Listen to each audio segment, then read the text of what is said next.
Good morning, students. I hope you all are well. Today we are going to start with our very first chapter of our second book, Sahityik Kirna, and chapter name is Farida Je Tu Akal Latif. ਇਹ ਬੱਚੇ ਫਰੀਦਾ ਜੇਤੂ ਅਕਲ ਲਤੀਫ ਇੱਕ ਕਾਵ ਰਚਨਾ ਹੈ ਜੋ ਕਿ ਬਾਬਾ ਫਰੀਦ ਜੀ ਦੁਆਰਾ ਲਿਖੀ ਗਈ ਹੈ ਅਤੇ ਸਾਹਿਤਿਕ ਕਿਰਨਾ ਬੁੱਕ ਵਿੱਚ ਇਹ ਸਾਡਾ ਪਹਿਲਾ ਪਾਠ ਹੈ ਜਿਸ ਦਾ ਹੈਡਿੰਗ ਹੈ ਫਰੀਦਾ ਜੇ ਤੂੰ ਅਕਲ ਲਤੀਫ। ਫਰੀਦਾ ਜੇ ਤੂੰ ਅਕਲ ਲਤੀਫ ਦਾ ਭਾਵ ਹੈ ਬੱਚੇ ਕਿ ਫਰੀਦ ਜੀ ਕਹਿ ਰਹੇ ਹਨ ਮਨੁੱਖ ਨੂੰ ਕਿ ਜੇ ਤੂੰ ਬਹੁਤ ਹੀ ਬਰੀਕ ਸਮਝ ਵਾਲਾ ਹੈ। ਅਕਲ ਲਤੀਫ ਬੱਚੇ, ਅਕਲ ਲਤੀਫ ਮੀਨਸ ਬਹੁਤ ਬਰੀਕ ਅਕਲ ਵਾਲਾ ਜਾਂ ਬਹੁਤ ਸਮਝਦਾਰ। ਇਹ ਜੋ ਬੱਚੇ ਕਾਵ ਰਚਨਾ ਹੈ ਬਾਬਾ ਫਰੀਦ ਜੀ ਦੁਆਰਾ ਲਿਖੀ ਗਈ ਹੈ। ਹੁਣ ਆਪਾਂ ਬਾਬਾ ਫਰੀਦ ਜੀ ਬਾਰੇ, ਉਹਨਾਂ ਦੀ ਸ਼ਖਸੀਅਤ ਬਾਰੇ ਅਤੇ ਉਹਨਾਂ ਬਾਰੇ ਜਾਣ ਪਛਾਣ ਕਰਾਂਗੇ। ਸਭ ਤੋਂ ਪਹਿਲਾਂ ਸ਼ਖਸੀਅਤ ਅਤੇ ਰਚਨਾ। ਬਾਬਾ ਫਰੀਦ ਜੀ ਕੌਣ ਸਨ ਬੱਚੇ? ਬਾਬਾ ਸ਼ੇਖ ਫਰੀਦ ਜੀ ਸੂਫੀ ਕਾਵਧਾਰਾ ਦੇ ਮੋਢੀ ਹਨ। ਆਪ ਦਾ ਜਨਮ 1173 ਈਸਵੀ ਨੂੰ ਪਿੰਡ ਖੋਤਵਾਲ, ਜ਼ਿਲ੍ਹਾ ਮੁਲਤਾਨ, ਜੋ ਕਿ ਅੱਜ ਕੱਲ੍ਹ ਪਾਕਿਸਤਾਨ ਵਿੱਚ ਹੈ, ਉੱਥੇ ਹੋਇਆ। ਆਪ ਜੀ ਦੀ ਮਾਤਾ ਮਰੀਅਮ ਬਹੁਤ ਨੇਕ ਅਤੇ ਧਾਰਮਿਕ ਵਿਚਾਰਾਂ ਦੀ ਧਾਰਨੀ ਸੀ। ਉਹਨਾਂ ਨੇ ਅੱਲਾ ਦੀ ਬੰਦਗੀ ਦੀ ਲਗਨ ਆਪ ਨੂੰ ਬਚਪਨ ਵਿੱਚ ਹੀ ਲਗਾ ਦਿੱਤੀ ਸੀ, ਭਾਵ ਕਿ ਉਹਨਾਂ ਨੇ ਬਚਪਨ ਵਿੱਚ ਹੀ ਆਪ ਨੂੰ ਪਰਮਾਤਮਾ ਦੇ ਰਾਹੇ ਪਾ ਦਿੱਤਾ ਸੀ। ਬਚਪਨ ਤੋਂ ਹੀ ਆਪ ਸ਼ਰ੍ਹਾਂ ਦੇ ਬਹੁਤ ਪਾਬੰਦ ਸਨ। ਬੱਚੇ ਇੱਥੇ ਜੋ ਸ਼ਰ੍ਹਾਂ ਸ਼ਬਦ ਹੈ ਉਹ ਇੱਕ ਇਸਲਾਮੀ ਨਿਯਮ ਕਾਨੂੰਨ ਨੂੰ ਆਪਾਂ ਸ਼ਰ੍ਹਾਂ ਕਹਿੰਦੇ ਹਾਂ, ਜੋ ਕਿ ਹਿੰਦੂ ਮੁਸਲਮਾਨਾਂ ਵਿੱਚ ਇਹ ਵਰਡ ਜਿਹੜਾ ਹੈਗਾ ਵਰਤਿਆ ਜਾਂਦਾ ਹੈ। ਸ਼ਰ੍ਹਾਂ ਮੀਨਸ ਇਸਲਾਮੀ ਨਿਯਮ ਜਾਂ ਕਾਨੂੰਨ। ਅਰਬੀ ਅਤੇ ਫਾਰਸੀ ਭਾਸ਼ਾ ਦੇ ਆਪ ਬਹੁਤ ਵੱਡੇ ਵਿਦਵਾਨ ਸਨ। ਆਪ ਬੇਹੱਦ ਸਾਊ ਸੁਭਾਅ ਦੇ ਮਾਲਕ ਅਤੇ ਨਿਮਰਤਾ ਦੀ ਮੂਰਤ ਸਨ। ਖਵਾਜਾ ਬਖਤਿਆਰ ਕਾਕੀ ਜੀ ਆਪ ਦੇ ਮੁਰਸ਼ਿਦ ਸਨ, ਭਾਵ ਕਿ ਆਪ ਉਹਨਾਂ ਦੇ ਬਖਤਿਆਰ ਕਾਕੀ ਜੀ ਆਪ ਦੇ ਮੁਰਸ਼ਿਦ ਸਨ। ਉਹਨਾਂ ਨੇ ਆਪ ਦੀ ਬਹੁਤ ਸੇਵਾ ਕੀਤੀ, ਜਿਨ੍ਹਾਂ ਦੀ ਆਪ ਨੇ ਬਹੁਤ ਪ੍ਰੇਮ ਨਾਲ ਸੇਵਾ ਕੀਤੀ। ਆਪ ਨੇ ਸਾਰੀ ਜ਼ਿੰਦਗੀ ਪਰਮਾਤਮਾ ਦੀ ਭਜਨ ਬੰਦਗੀ ਵਿੱਚ ਲਗਾ ਦਿੱਤੀ। ਆਪ ਆਪਣੇ ਜੀਵਨ ਦੇ ਆਖਰੀ ਸਮੇਂ ਪਾਕਪਟਨਮ ਵਿੱਚ ਆ ਗਏ, ਭਾਵ ਕਿ ਜਦੋਂ ਉਹਨਾਂ ਦਾ ਬੱਚੇ ਜੀਵਨ ਦਾ ਆਖਰੀ ਸਮਾਂ ਸੀ ਤਾਂ ਉਹ ਪਾਕਪਟਨਮ ਵਿੱਚ ਰਹੇ। ਇੱਥੇ ਹੀ 93 ਸਾਲ ਦੀ ਉਮਰ ਵਿੱਚ 1266 ਈਸਵੀ ਨੂੰ ਆਪ ਸਰੀਰ ਤਿਆਗ ਕੇ ਅੱਲਾ ਦੀ ਦਰਗਾਹ ਪੁੱਜ ਗਏ।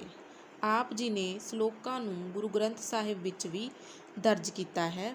ਆਪ ਦੀ ਜੋ ਬਾਣੀ ਹੈ ਉਸ ਦੇ ਵਿੱਚ ਬੱਚੇ 112 ਸ਼ਲੋਕ ਹਨ ਅਤੇ 4 ਸ਼ਬਦ ਹਨ। ਇਹ ਬੱਚੇ ਇੱਥੇ ਨਹੀਂ ਲਿਖਿਆ ਗਿਆ, ਪਰ ਮੈਂ ਤੁਹਾਨੂੰ ਦੱਸ ਦੇਣਾ ਚਾਹੁੰਦੀ ਹਾਂ ਕਿ ਬਾਬਾ ਸ਼ੇਖ ਫਰੀਦ ਜੀ ਦੀ ਬਾਣੀ ਵਿੱਚ 4 ਸ਼ਬਦ ਅਤੇ 112 ਸ਼ਲੋਕ ਹਨ ਅਤੇ 112 ਸ਼ਲੋਕਾਂ ਵਿੱਚੋਂ ਆਪਾਂ ਨੂੰ ਇਸ ਕਾਵ ਰਚਨਾ ਵਿੱਚ 7 ਸ਼ਲੋਕ ਦਿੱਤੇ ਗਏ ਹਨ ਅਤੇ ਅਸੀਂ ਵਾਰੀ-ਵਾਰੀ ਇੱਕ ਸ਼ਲੋਕ ਦੀ ਵਿਆਖਿਆ ਕਰਾਂਗੇ। ਸਭ ਤੋਂ ਪਹਿਲਾਂ ਹੈ ਬੱਚੇ ਫਰੀਦਾ ਜੇ ਤੂੰ ਅਕਲ ਲਤੀਫ। ਬਾਬਾ ਫਰੀਦ ਜੀ ਕਹਿੰਦੇ ਹਨ ਕਿ ਫਰੀਦਾ ਜੇ ਤੂੰ ਅਕਲ ਲਤੀਫ ਹੈ, ਭਾਵ ਕਿ ਤੂੰ ਬਹੁਤ ਹੀ ਬਰੀਕ ਸਮਝ ਵਾਲਾ ਹੈ, ਭਾਵ ਬਹੁਤ ਸਮਝਦਾਰ ਹੈ, ਤਾਂ ਕਾਲੇ ਲਿਖ ਨਾ ਲੇਖ। ਤਾਂ ਆਪਣੇ ਜਿਹੜੇ ਲੇਖ ਹਨ ਉਹਨਾਂ ਨੂੰ ਕਾਲੇ ਨਾ ਲਿਖ, ਭਾਵ ਕਿ ਜੇ ਤੂੰ ਬਹੁਤ ਵਿਦਵਾਨ ਸਮਝਦਾ ਹੈ ਆਪਣੇ ਆਪ ਨੂੰ ਤਾਂ ਆਪਣੀ ਸਮਝਦਾਰੀ ਦਾ ਪ੍ਰਯੋਗ ਪਰ ਨਿੰਦਾ ਲਈ ਨਹੀਂ, ਸਗੋਂ ਆਪਣੇ ਗੁਣ ਔਗਣ ਦੂਰ ਕਰਨ ਲਈ ਵਰਤ।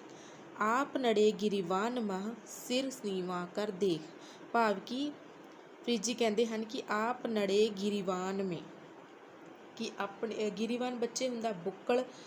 ਗਿਰੀਵਾਨ ਵਿੱਚ ਉਹ ਕਹਿੰਦੇ ਆਪਣੇ ਅੰਦਰ ਤੂੰ ਝਾਤੀ ਮਾਰ ਕੇ ਦੇਖ, ਸਿਰ ਨੀਵਾਂ ਕਰਕੇ ਦੇਖ ਕਿ ਤੂੰ ਕੀ ਹੈ, ਭਾਵ ਕਿ ਜਿਹੜਾ ਆਪਣੀ ਜੇ ਤੂੰ ਇੰਨੀ ਸਮਝਦਾਰੀ ਵਾਲਾ ਬੰਦਾ ਹੈ ਤਾਂ ਆਪਣੇ ਜਿਹੜੇ ਗੁਣ, ਆਪਣੀ ਜਿਹੜੀ ਸਮਝਦਾਰੀ ਹੈ ਤੂੰ ਆਪਣੇ ਗੁਣ ਔਗਣ ਦੂਰ ਕਰਨ ਲਈ ਵਰਤ। ਬਲਕਿ ਆਪਣੇ ਗੁਣ ਔਗਣ ਦੂਰ ਕਰਨ ਲਈ ਵਰਤ, ਭਾਵ ਕਿ ਦੂਜਿਆਂ ਦੀ ਜਿਹੜੀ ਅਕਲ ਹੈ, ਸਿਆਣਪ ਹੈ, ਜਾਂ ਉਹਨਾਂ ਦੀਆਂ ਕਮੀਆਂ ਦੂਰ ਕਰਨ ਲਈ ਆਪਣੀ ਸਮਝਦਾਰੀ ਦੀ ਵਰਤੋਂ ਨਾ ਕਰ।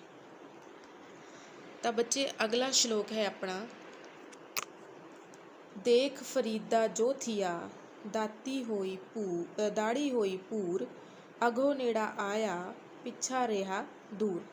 ਦੇਖ ਫਰੀਦਾ ਜੋ ਥੀਆ। ਬੱਚੇ ਥੀਆ ਦਾ ਮਤਲਬ ਭਾਵ ਹੋ ਗਿਆ। ਜੋ ਤੇਰੀ ਦਾੜੀ ਹੈ ਉਹ ਸਮੇਂ ਦੇ ਨਾਲ ਨਾਲ ਚਿੱਟੀ ਹੋ ਗਈ ਹੈ। ਅੱਗੇ ਨੇੜਾ ਆਇਆ ਭਾਵ ਕਿ ਉਹ ਵੇਲਾ ਆ ਗਿਆ ਹੈ।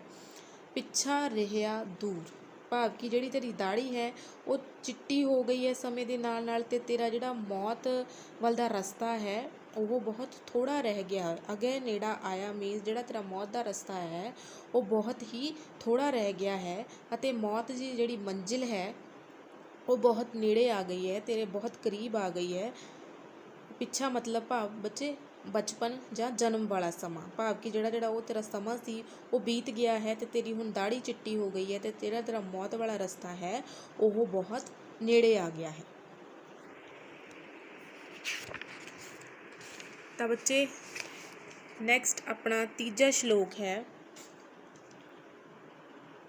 ਫਰੀਦਾ ਜੰਗਲ ਜੰਗਲ ਕਿਆ ਭਵੈ, ਬਣ ਕੰਡਾ ਮੋੜੈ, ਵਸੀ ਰੱਬ ਹਿਆਲੀਐ, ਜੰਗਲ ਕੀਆ ਢੂੰਡੀਐ।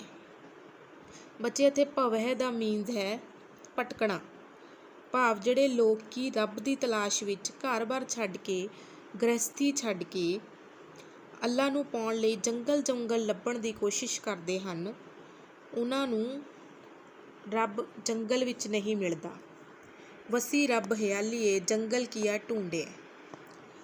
ਫਰੀਦ ਜੀ ਕਹਿੰਦੇ ਹਨ ਕਿ ਵਸੀ ਰੱਬ ਹਿਆਲੀਏ ਮੀਨਸ ਬੱਚੇ ਕਿ ਜਿਹੜਾ ਰੱਬ ਹੈ ਉਹ ਹਿਰਦੇ ਵਿੱਚ, ਹਿਆਲੀਏ ਮੀਨਸ ਹਿਰਦੇ ਵਿੱਚ ਹੀ ਤੁਹਾਡੇ ਵੱਸਦਾ ਹੈ, ਨਾ ਕਿ ਜੰਗਲ ਜੰਗਲ ਵਿੱਚ ਉਹਨੂੰ ਜਾ ਕੇ ਲੱਭਣਾ ਪੈਂਦਾ ਹੈ। ਫਰੀਦ ਜੀ ਕਹਿੰਦੇ ਹਨ ਕਿ ਆਪਣੇ ਅੰਦਰ ਤੂੰ ਝਾਤੀ ਮਾਰ ਕੇ ਦੇਖ, ਜਿਹੜਾ ਪਰਮਾਤਮਾ ਹੈ, ਰੱਬ ਹੈ, ਉਹ ਤੇਰੇ ਅੰਦਰ ਹੀ ਵੱਸਦਾ ਹੈ, ਨਾ ਕਿ ਉਸਨੂੰ ਜੰਗਲਾਂ ਵਿੱਚ ਲੱਭਣ ਦੀ ਕੋਸ਼ਿਸ਼ ਕਰ।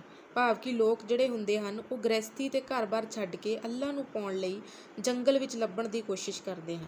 ਜੰਗਲ ਦੇ ਕੰਢਿਆਂ ਨੂੰ, ਜੰਗਲ ਦੀ ਬਨਸਪਤੀ ਨੂੰ, ਕੁਦਰਤ ਨੂੰ ਆਪਣੇ ਪੈਰਾਂ ਥੱਲੇ ਰੋਲਦੇ ਹਨ। ਰੱਬ ਤਾਂ ਉਹਨਾਂ ਦੇ ਹਿਰਦੇ ਵਿੱਚ ਵੱਸਦਾ ਹੈ, ਤਾਂ ਤੂੰ ਉਹ ਜੰਗਲਾਂ ਵਿੱਚ ਲੱਭਦਾ ਫਿਰਦਾ ਹੈ। ਤਾਂ ਬੱਚੇ ਚੌਥਾ ਸ਼ਲੋਕ ਹੈ ਆਪਣਾ, ਰੁੱਖੀ ਸੁੱਖੀ ਖਾਏ ਕੇ ਠੰਡਾ ਪਾਣੀ ਪੀਓ, ਫਰੀਦਾ ਦੇਖ ਪਰਾਈ ਚੋਪੜੀ, ਨਾ ਤਰਸਾਏ ਜੀਓ। ਰੁੱਖੀ ਸੁੱਖੀ ਮੀਨਸ ਬੱਚੇ, ਰੁੱਖੀ ਸੁੱਖੀ ਮੀਨਸ ਸਧਾਰਨ ਰੋਟੀ। ਫਰੀਦ ਜੀ ਕਹਿੰਦੇ ਹਨ ਕਿ ਜਿਹੜੀ ਰੁੱਖੀ ਸੁੱਖੀ ਰੋਟੀ ਹੈ ਤੂੰ ਉਸੇ ਨੂੰ ਖਾ ਕੇ ਠੰਡਾ ਪਾਣੀ ਪੀ, ਦੇਖ ਪਰਾਈ ਚੋਪੜੀ, ਅਤੇ ਪਰਾਇਆਂ ਨੂੰ ਦੇਖ ਕੇ ਆਪਣਾ ਜੀ ਨਾ ਤਰਸਾ। ਫਰੀਦ ਜੀ ਦਾ ਕਹਿਣ ਦਾ ਭਾਵ ਹੈ ਇੱਥੇ ਬੱਚੇ ਕਿ ਜੋ ਰੁੱਖੀ ਸੁੱਖੀ ਖਾ ਲੈ, ਠੰਡਾ ਪਾਣੀ ਪੀ ਲੈ, ਜ਼ਿਆਦਾ ਵੱਡੀਆਂ ਜਿਹੜੀਆਂ ਤੇਰੀਆਂ ਖਵਾਇਸ਼ਾਂ ਹੈ ਤਾਂ ਉਹਨਾਂ ਨੂੰ ਆਪਣੇ ਹਿਰਦੇ ਵਿੱਚ ਨਾ ਪਾਲ। ਕਿਸੇ ਦੀ ਪ੍ਰਾਪਤੀ ਨੂੰ ਦੇਖ ਕੇ ਜਾਂ ਕਿਸੇ ਦੇ ਪਰਾਏ ਮਾਲ ਨੂੰ, ਧਨ ਨੂੰ ਦੇਖ ਕੇ ਆਪਣਾ ਮਨ ਨਾ ਤਰਸਾ। ਜੋ ਤੇਰੇ ਕੋਲ ਹੈ ਉਸੇ ਵਿੱਚ ਹੀ ਸਬਰ ਕਰ, ਭਾਵ ਕਿ ਸਬਰ ਸੰਤੋਖ ਵਿੱਚ ਰਹਿਣਾ ਸਿੱਖ, ਸਬਰ ਸੰਤੋਖ ਵਿੱਚ ਹੀ ਆਪਣਾ ਜੀਵਨ ਬਤੀਤ ਕਰ। ਤੈਨੂੰ ਜੋ ਪਰਮਾਤਮਾ ਨੇ ਦਿੱਤਾ ਹੈ ਤੂੰ ਉਹਦੇ ਵਿੱਚ ਹੀ ਸਬਰ ਕਰਨਾ ਸਿੱਖ। ਨੈਕਸਟ ਸ਼ਲੋਕ ਹੈ ਬੱਚੇ, ਬਿਰਹਾ ਬਿਰਹਾ ਆਖੀਐ, ਬਿਰਹਾ ਤੂੰ ਸੁਲਤਾਨ, ਫਰੀਦਾ ਜਿਤ ਤਨ ਬਿਰਹ ਨਾ ਉਪਜੈ, ਸੋ ਤਨ ਜਾਣ ਮਸਾਨ। ਬਿਰਹਾ ਇੱਥੇ ਮੀਨਸ ਬੱਚੇ ਹੈਗਾ ਵਿਛੋੜਾ, ਭਾਵ ਕਿ ਰੱਬ ਦੇ ਵਿਛੋੜੇ ਕਰਕੇ ਸਾਰੀ ਸਲਤਨਤ ਦੁੱਖ ਭੋਗ ਰਹੀ ਹੈ। ਉਹਨਾਂ ਨੂੰ ਲੱਗਦਾ ਹੈ ਕਿ ਪਰਮਾਤਮਾ ਉਹਨਾਂ ਨੂੰ ਨਹੀਂ ਮਿਲ ਰਿਹਾ, ਪਰ ਉਹ ਆਪਣੇ ਅੰਦਰ ਝਾਕਣ ਦੀ ਕੋਸ਼ਿਸ਼ ਨਹੀਂ ਕਰਦੇ, ਉਹ ਪਰਮਾਤਮਾ ਨੂੰ ਨਹੀਂ ਪਾ ਸਕਦੇ। ਹਰ ਕੋਈ ਉਸ ਦੇ ਵਿਛੋੜੇ ਵਿੱਚ ਤੜਪ ਰਿਹਾ ਹੈ। ਜਿਸ ਵਿੱਚ ਰੱਬ ਦੇ ਪ੍ਰਤੀ ਤੜਪ ਨਹੀਂ ਪੈਦਾ ਹੁੰਦੀ, ਉਹ ਸ਼ਮਸ਼ਾਨ ਦੇ ਤਰ੍ਹਾਂ ਉੱਜੜ ਜਾਂਦੇ ਹਨ। ਭਾਵ ਫਰੀਦਾ ਜਿਤ ਤਨ ਬਿਰਹ ਨਾ ਉਪਜੇ, ਸੋ ਤਨ ਜਾਣ ਮਸਾਨ, ਭਾਵ ਕਿ ਜਿਸ ਹਿਰਦੇ ਵਿੱਚ ਰੱਬ ਦੀ, ਪਰਮਾਤਮਾ ਦੀ ਤੜਪ ਨਹੀਂ ਹੁੰਦੀ ਤਾਂ ਉਹ ਸ਼ਮਸ਼ਾਨ ਦੀ ਰਸਤੇ ਜਾਂਦੇ ਹਨ ਅਤੇ ਸ਼ਮਸ਼ਾਨ ਦੀ ਤਰ੍ਹਾਂ ਹੀ ਉੱਜੜ ਜਾਂਦੇ ਹਨ। ਨੈਕਸਟ ਬੱਚੇ, ਫਰੀਦਾ ਚਾਰ ਗਵਾਈਐ, ਹੰਡ ਕੇ ਚਾਰ ਗਵਾਇਆ ਸਮ, ਲੇਖਾ ਰੱਬ ਮੰਗੇਸੀਆ, ਤੂੰ ਆਹੋ ਕਿਹੜੇ ਕੰਮ। ਬੱਚੇ ਇੱਥੇ ਫਰੀਦ ਜੀ ਕਹਿੰਦੇ ਹਨ ਕਿ ਫਰੀਦਾ ਚਾਰ ਗਵਾਈਏ ਹੰਡ ਕੇ।